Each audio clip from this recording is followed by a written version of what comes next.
Hello, আজকে আমি তোমাদের সাথে আমার morning to night routine share করব। কি করে সরকারি কোয়ার্টারে আমার দিনগুলো কাটছে।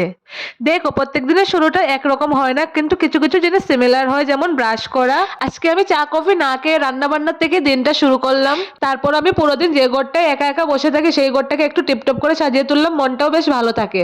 ঘরটাকে ভালো করে ক্লিন করে নেওয়ার পর আমি চান টান করে ছাদে এসে বসি, কারণ দিল্লিতে প্রচন্ড ঠান্ডা, ঘরে বসে থাকা যাচ্ছে না। এখন আমি বসে গেছি রোদে, কিন্তু সত্যি কথা বলতে আমি রোদে বসার থেকে বেশি ভাগদৌড় করি। এই কখনো ফুল গাছে জল দিচ্ছি, কখনো কাপড়গুলো উল্টে দিচ্ছি, কখনো পাশের কোয়ার্টারে বাচ্চাদের সাথে খেলাধুলা করছি। আমি কিন্তু ছাদে আসার আগে ভালো করে সানস্ক্রিন ইউজ করে আসলাম। তারপর নিচে এসে একটু সন্ধ্যা দিয়ে ঠাকুর পূজা করলাম। তারপর দুধ বিস্কুট খেতে খেতে তোমাদের দাদাভাই চলে আসে। ও অফিস থেকে আসার পর ওর সাথে কিছুক্ষণ মিষ্টি মধুর সময় কাটাই। তারপর আমরা দুজন একসাথে রান্না করতে চলে যাই। এই রান্না বান্না খাওয়া দাওয়া করতে করতে কখন যে রাত 9টা বেজে যায় কিছু বুঝতেই পারি না। তো এইভাবেই আমি আমার সকাল থেকে রাত কাটালাম।